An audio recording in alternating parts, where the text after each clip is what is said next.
बोधयन्तः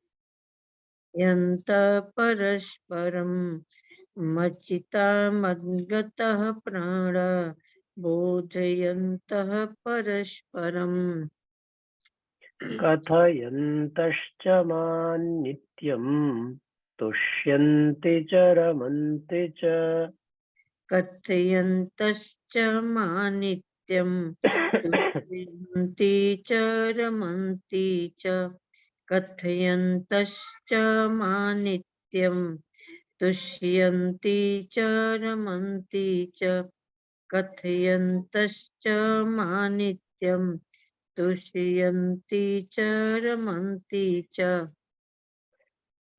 मच्चित्ता मद्गतप्राणाः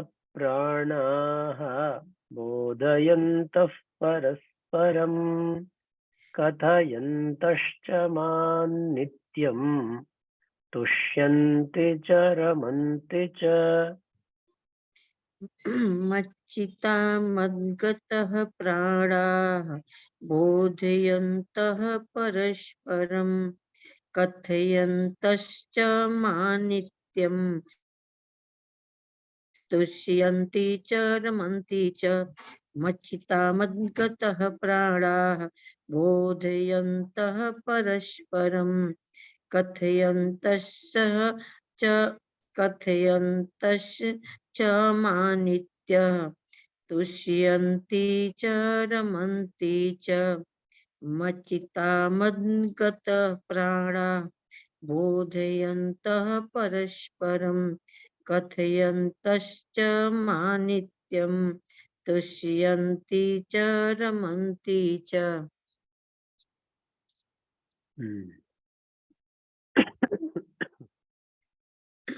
तो अभी यहाँ पे क्या बात हो रही है?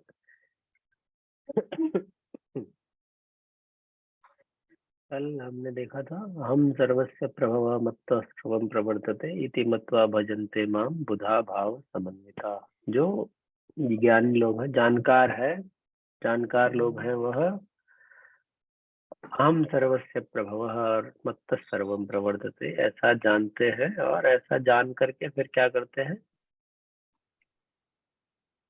मेरा भजन करते हैं। है ना? तो अब भजन कैसे करते हैं, भजन कैसे होता है, उसका यहाँ पर आगे वर्णन है, आगे के एक दो श्लोकों में। तो क्या है वर्णन, क्या कह रहे हैं यहाँ पर भगवान?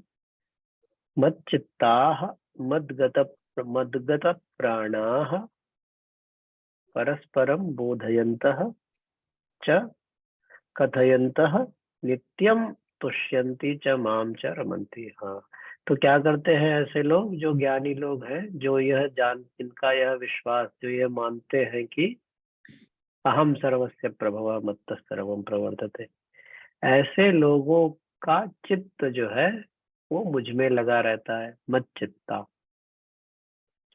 और मदगत प्राणा, ऐसे लोग जो है भक्त मुझ में ही अपने प्राणों को भी अर्पण करने वाले होते हैं, है ना? और मदगत प्राणा फिर बोधयन्तः परस्परम, और ऐसे जब लोग मिलते हैं, वैसे भक्तजन आपस में मिलकर बोधयन्तः कहने का मतलब मेरे गुण और प्रभाव को, मेरी एताम विभूतिम योगं च, मेरी विभूतियों को और योग को, तियों को जानते हुए, बोधयन्तः च कथयन्तः, और उनका कथन करते हुए, आपस में उस पे चर्चा करते हैं, उस पे बात करते हैं, करते हुए क्या होते हैं? तुष्यन्ति च और माम च रमन्ति।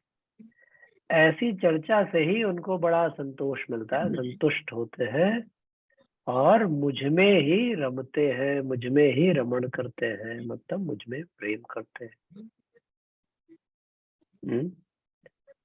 तो तीन चार बातें हैं। एक तो मत चित्ता, मतलब उनका चित्त और मन कई जगह, जहां तक समानार्थी, एक ही जगह में इंटरचेंजेबली यूज हुआ है, कहीं कहीं थोड़ा अलग भी है, लेकिन ज्यादातर जगह चित्त और मन की बात एक ही है। तो उनका मन जो है वो मेरे में लगा रहता है और उनके प्राण भी मुझको अर्पित रहते हैं। मदगत प्राणा, मेरे मदगत रहते हैं। तो इसका क्या मतलब, चित्त मन कहाँ लगता है, मन क्यों लगता है भगवान में उनका? हमारा तो नहीं लगता, उनका क्यों लगता है? दो कारण है मुख्यतः। एक तो जहाँ पे कर्ता होता है वहां पे उस कर्ता के सब कारण भी लग जाते हैं, मतलब जिससे हम आइडेंटिफाई करते हैं। आइडेंटिफाई को क्या कहते हैं हिंदी में? जिससे हम अपने आप को, जिससे हम अपना संबंध बनाते हैं, जिसको हम स्वयं अपना मानते हैं, अपने से जोड़ते हैं, उसके ऊपर मन हमारा चला ही जाता है। तो जो अपने शरीर से देह भाव में एकदम ग्रस्त है तो उसका मन अपने शरीर में ही लगा रहेगा। वो जो है कहीं कहीं भी अगर धुंधली से भी परछाई दिख जाएगी तो अपने को देखने लगेगा, है उसको ही दर्पण बना लेगा, है या एक बाल सफेद दिख जाएगा तो चिंतित हो जाएगा। मन कहाँ लगा है? शरीर में लगा है। जो स्वयं को संसारी भाव से जुड़ा रहेगा, जब आइडेंटिफाई दुनिया से, परिवार से कर लेंगे तो अपने आप मन जो चित्त वही टेंशन लगी रहेगी। है छोट बेटा अगर थोड़ी देर के लिए स्कूल भी चला गया बच्चों के साथ खेलने तो काम भले करे लेकिन कहीं उस पे मन लगा रहेगा। संसार में, काम काम में, अपने व्यावसायिक कामों में, जो भी जहां भी ज्यादा आइडेंटिफिकेशन है ना, जिससे स्वयं को जो समझ लिया, जिससे जोड़ लिया, मन अपने आप वहीं जाता है। तो ये भक्तों का, इनका मन क्यों भगवान की तरफ जा रहा है? क्योंकि अहम सर्वस्य प्रभवः मत्तः सर्वं प्रवर्तते इति मत्वा, ऐसा मानते हैं वो कि भगवान ही से सब उत्पन्न हो रहा है और सब चलायमान भी भगवान से हो रहा है। तो आइडेंटिफिकेशन फिर किसका हो गया?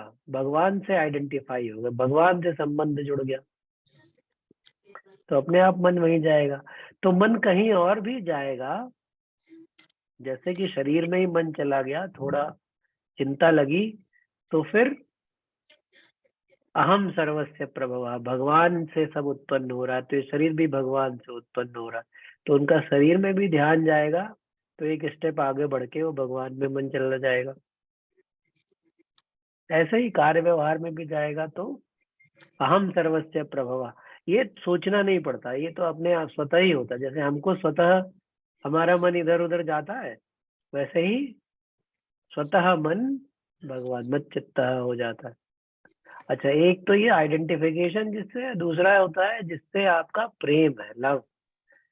जहां आपका प्रेम है मन वहां जाता ही जाता है, भुलाए नहीं भूलता।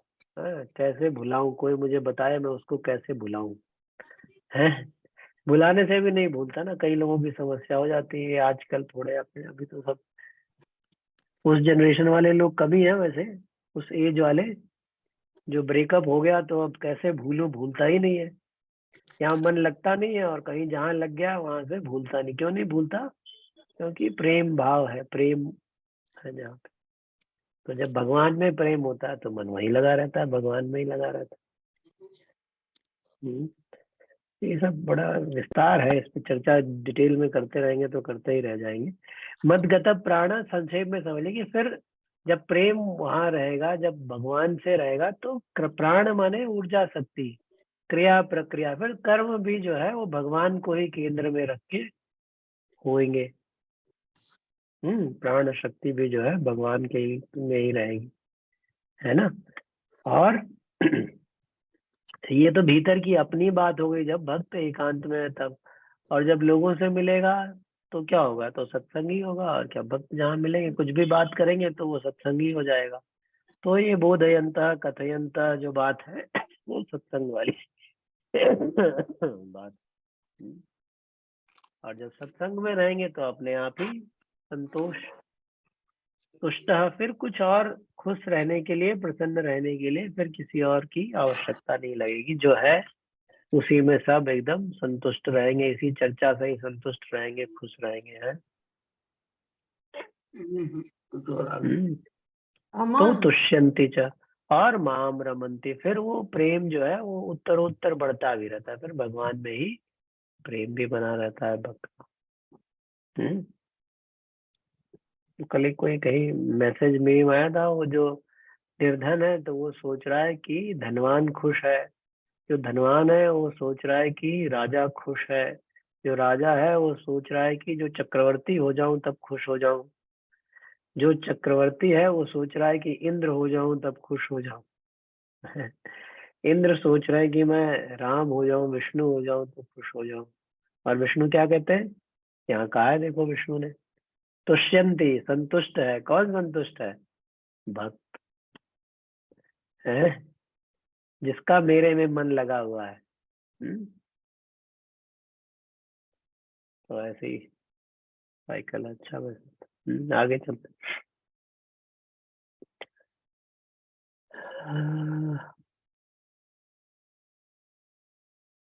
बताइए आप कहीं कुमुद जी।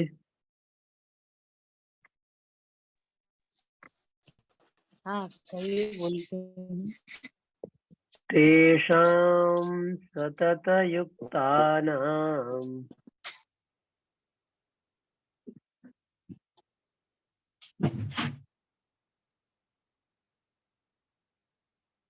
आवाज नहीं आ रही है।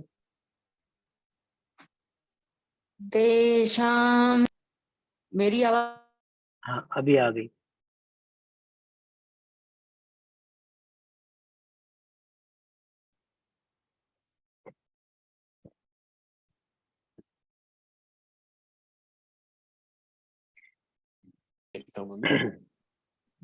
डिस्कनेक्ट हो गई क्या? एक मिनट। मेरा गड़बड़ हो गया है इसमें। नहीं ठीक है। आ रहा है आवाज।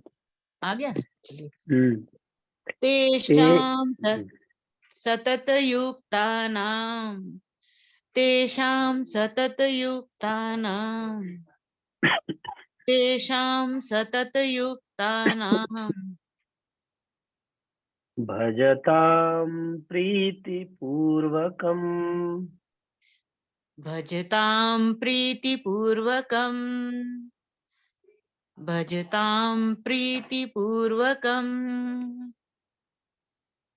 भजतां प्रीतिपूर्वकम्, ददामि बुद्धियोगन्तम्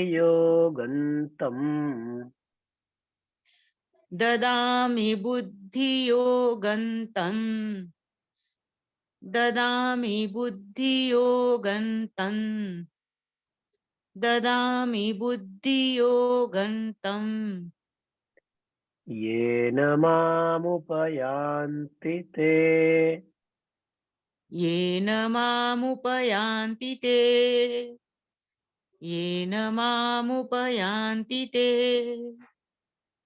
येन मामुपयान्ति ते। तेषां सततयुक्तानां भजतां प्रीतिपूर्वकम् तेषां सततयुक्तानां भजतां प्रीतिपूर्वकम्, तेषां सततयुक्तानां भजतां प्रीतिपूर्वकम्, तेषां सततयुक्तानां भजतां प्रीतिपूर्वकम्।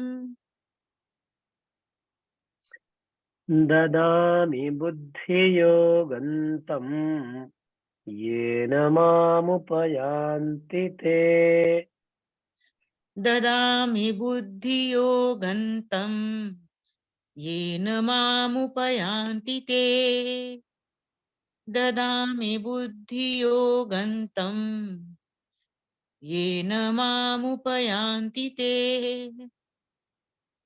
ददामि बुद्धियोगन्तम् येन मामुपयान्ति ते।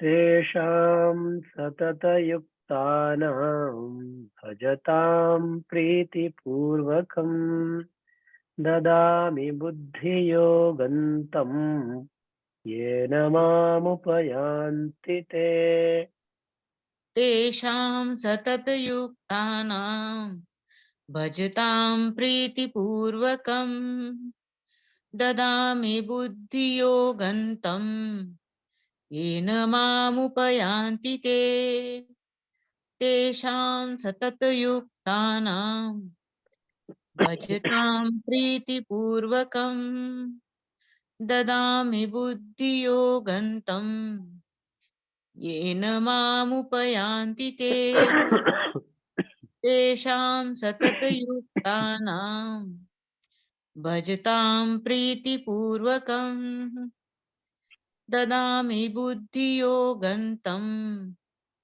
येन मामुपयान्ति ते।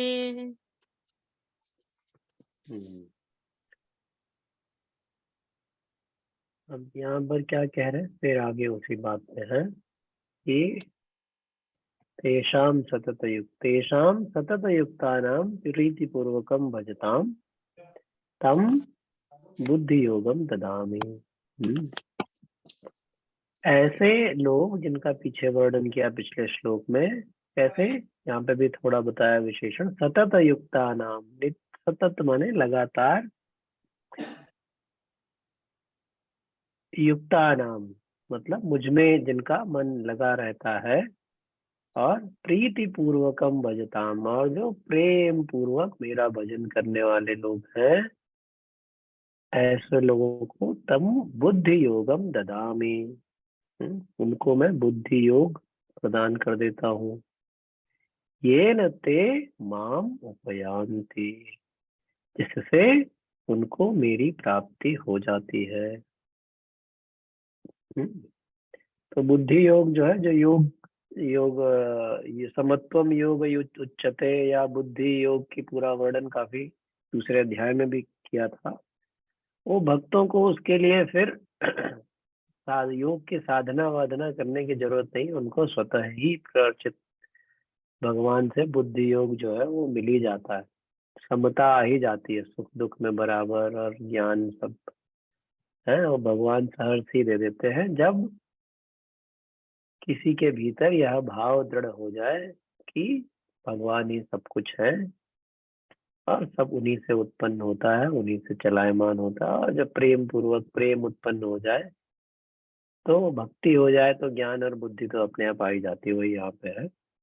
और उसकी चाह भी नहीं करते, उसके लिए कोई ऐसा बड़ा एफर्ट भी कर, भगवान वो सहर्ष ही हो जाता है। और तम ये न उपमाम उपयांति, और ऐसा फिर उसके बाद नहीं कहना चाहिए, मतलब साथ ही साथ वो भगवान की उनको प्राप्ति भी हो जाती है। यही बात है। आगे पे चले, अगला बात।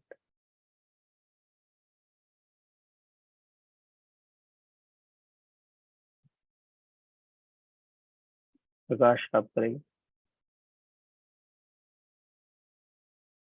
जी भैया। तेषामेवानुकम्पार्थम्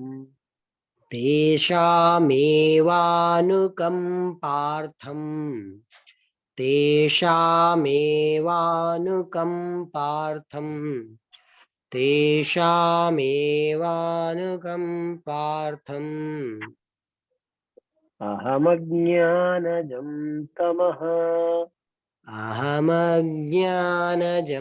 तमः अहमज्ञानजं तमः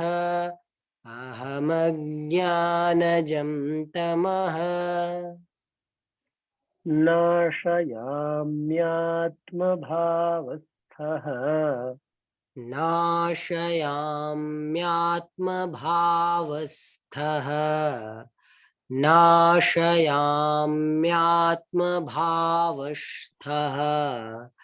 नाशयाम्यात्मभावस्थः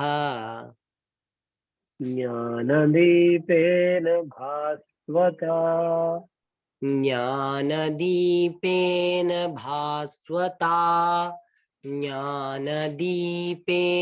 भास्वता ज्ञानदीपेन भास्वता। तेषामेवानुकम्पार्थम् अहमज्ञानजन्तमः तेषामेवानुकम्पार्थम् अहमज्ञानजं तमः तेषामेवानुकम्पार्थम् अहमज्ञानजं तमः तेषामेवानुकम्पार्थम् अहमज्ञानजं तमः नाशयाम्यात्मभावस्थः ज्ञानदीपेन भास्वता नाशयाम्यात्मभावस्थः ज्ञानदीपेन भास्वता नाशयाम्यात्मभावस्थः ज्ञानदीपेन भास्वता नाशयाम्यात्मभावस्थः ज्ञानदीपेन भास्वता तेषामेवानुकम्पार्थम् अहमज्ञानजन्तमः नाशयाम्यात्मभावस्थः ज्ञानदीपेन भास्वता तेषामेवानुकम्पार्थम् अहमज्ञानजं तमः नाशयाम्यात्मभावस्थः ज्ञानदीपेन भास्वता तेषामेवानुकम्पार्थम् अहमज्ञानजं तमः नाशयाम्यात्मभावस्थः ज्ञानदीपेन भास्वता तेषामेवानुकम्पार्थम् अहमज्ञानजं तमः नाशयाम्यात्मभावस्थः ज्ञानदीपेन भास्वता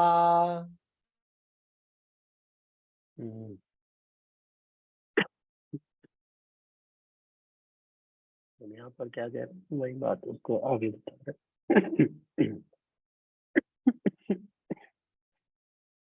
पहले बताया कि ददामि बुद्धि योगम तम, उनको मैं बुद्धि योग प्रदान कर देता हूँ। समत्वम बुद्धि समत्वम योग उच्चते। बुद्धि योग मतलब वो वैसे नहीं समझना चाहिए कि संसारिक ज्ञान या नॉलेज या इंटेलेक्ट उनकी बहुत शार्प हो जाती है, वैसे तो वो भी हो जाती है। बुद्धि योग कहने का मतलब यही है जो सुख दुख में समता हो जाए ना, एक बैलेंस, एक स्थिर स्थित प्रज्ञ के जो लक्षण बताए गए थे वो समझिए आप। स्थित प्रज्ञता वो बुद्धि योग है। और फिर बुद्धि योग के बाद एक और स्थिति, एक और विशेष बात होती है जिसको आत्मज्ञान कहते हैं, तत्व ज्ञान कहते हैं। उसके लिए यहाँ पे इस वाले श्लोक में भगवान ने क्या कह दिया कि वो भी उनको मैं दे देता हूँ। क्या? तेषाम अनुकंपार्थम एव आत्मभावस्थः अहम अज्ञानजम तमः भास्वता ज्ञान दीपेन नाशयामि। तो उनको बुद्धि योग भी दे देता हूँ और फिर बुद्धि योग के साथ साथ उन भक्तों की के ऊपर अनुकंपा करके, कृपा करके, उनके जो आत्म भाव में स्थित अज्ञानता जन्य जो आत्म भाव है, अज्ञान जन्य जो आत्म भाव है वो अज्ञान, अच्छा एक आत्म भाव, अब आत्म भाव भी अलग परिप्रेक्ष्य में अलग हो जाएगा है। तो अभी बताता हूँ कैसे अलग हो जाएगा। ऐसा अज्ञानता जन्य जो आत्म भाव है, उस आत्म भाव के अंधकार को ज्ञान दीपेन, ज्ञान के दीपक से भास्वता, प्रकाशित करके, दे दीप्यमान करके नष्ट कर देता हूँ। आत्मभावस्था क्या है? वही जो झूठा मैं और मेरा का जो है वो आत्म भाव है। आत्म भाव मतलब वही जो आइडेंटिफिकेशन की चर्चा कर रहे थे। जब वो रॉन्ग, गलत आइडेंटिफिकेशन हो जाएगा तो गलत आत्म भाव हो जाएगा। और वो दूर कैसे होता है? तो वो दूर ऐसे ही, ज्ञान का जब दीपक जलता है तो वो दूर हो जाता है। मतलब अपने आप को कुछ और मान लेना जो आप है नहीं। आत्म भाव मतलब अपने आप को शरीर मान लेना, या बालक मान लेना, या भारतीय या अमेरिकी मान लेना, या कुछ भी मान लेना। बड़े सारे आइडेंटिटी, मुस्लिम मान लेना, और मुस्लिम मान के बड़ी सारी कृत्य बताए गए करने के लिए, वो करते चले जाना, या ब्राह्मण ही मान लेना। ये सब जो मानना है अपना आइडेंटिफिकेशन है। स्वयं को जब वही मान लिया तो वो भ्रम है, वो आत्म भाव अवस्था अज्ञान है। तो ऐसे आत्म भाव, ये अज्ञान जो है छूटता नहीं है, बड़ी मुश्किल से छूटता है भाई। बड़ा पहना है वो, एक से छूटोगे दूसरे में फंस जाओगे। कभी चोर है तो अपने आप को चोर मानता है, फिर वो तपस्या करेगा तो अपने आप को तपस्वी मानने लगेगा।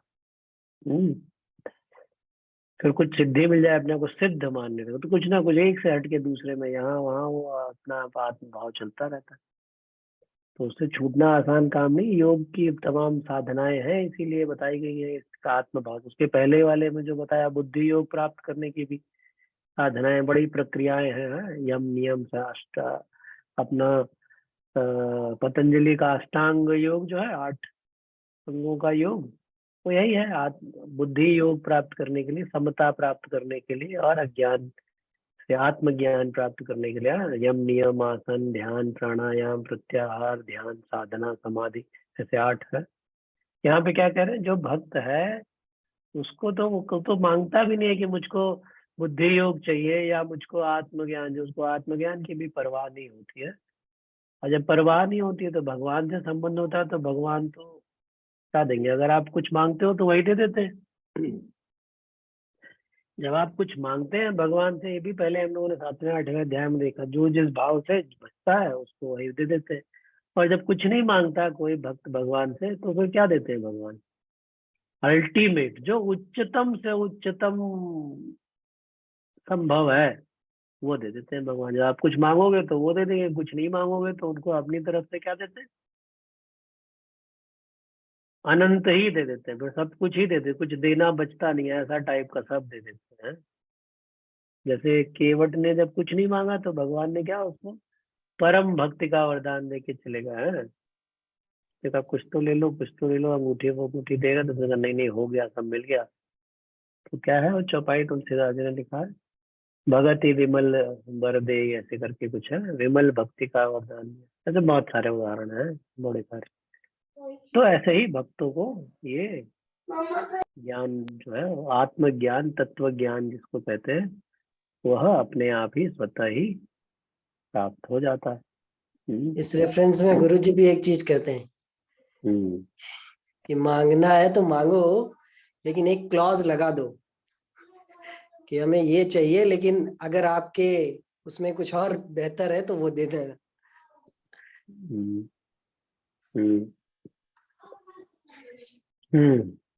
दिस और एनीथिंग बेटर देन दिस। हाँ, अगर छूट नहीं पा रही मांग, जब तक चल रही है, तो कम से कम ऐसे काम चला लो। पूरे तरह मांग नहीं छूट रही है तो भगवान को ही मांग लो ना। और क्या है? हाँ, वह तो अभी कहाँ कहाँ वो वैसी अवस्था कहाँ है भगवान को मांगने वाली। हो जाए तो फिर क्या है। वसुदेव सुतं देवं कंसचाणूरमर्दनं देवकी परमानंदं कृष्णं वंदे जगद्गुरुम्। भगवान को मांग के भी कहाँ ले जाएंगे आप? कहाँ रखेंगे भगवान को? आपके पास कौन सा क्या घर है या क्या बिस्तर है जहाँ भगवान समाएंगे? कहाँ रखेंगे, क्या खिलाएंगे भगवान को? सब और कुछ मांगने वाला कौन है भगवान को? सही। चलिए, कल मिलते हैं फिर। जय गुरुदेव। जय गुरुदेव। जय गुरुदेव। दिखाओ पैर।